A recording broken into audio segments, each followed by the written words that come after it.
If I was 45 years old, had £50,000 saved, a stable income, and I wanted to grow that money, this is exactly what I'll do.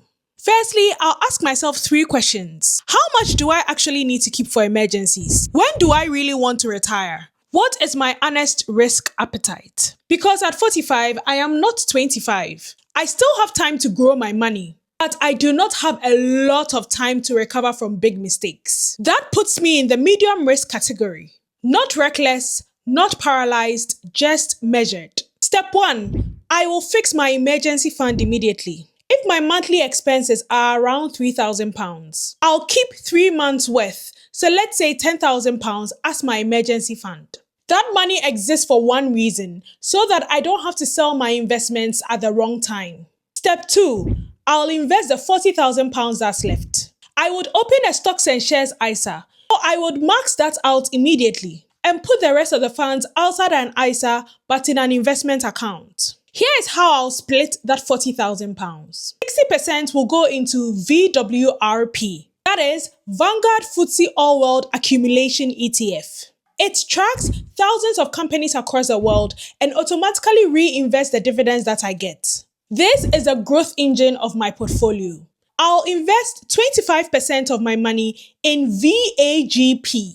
That is Vanguard Global Aggregate Bond Fund. Bonds reduce volatility and smooth out the ride when equity markets fall. At 45, I need this cushion. 10% of the money will go into ERNS. That is iShares Sterling Ultra Short Bond ETF. This is investment grade bonds with 0 to 3 years maturity. This is your stability layer. Money that barely moves but still earns more than cash. Now I'll invest the last 5% into IGLN. That is iShares Physical Gold. Gold tends to hold its value when everything else is falling apart. It is the insurance policy for the portfolio. Now, this gives me growth, stability, and protection. The blended return across all 4 is approximately going to be 6% a year, based on historical averages. So if that 40,000 grows at an average of 6% over the next 20 years to retirement, it roughly becomes £128,000. Not guaranteed, but significantly better than leaving my £50,000 in a 2% savings account. If you're new here, hi, I'm Abigail, and I spent 7+ years of my career trading stocks at an institutional level. If you like this kind of vibe, give me a follow as we think about money the smarter way.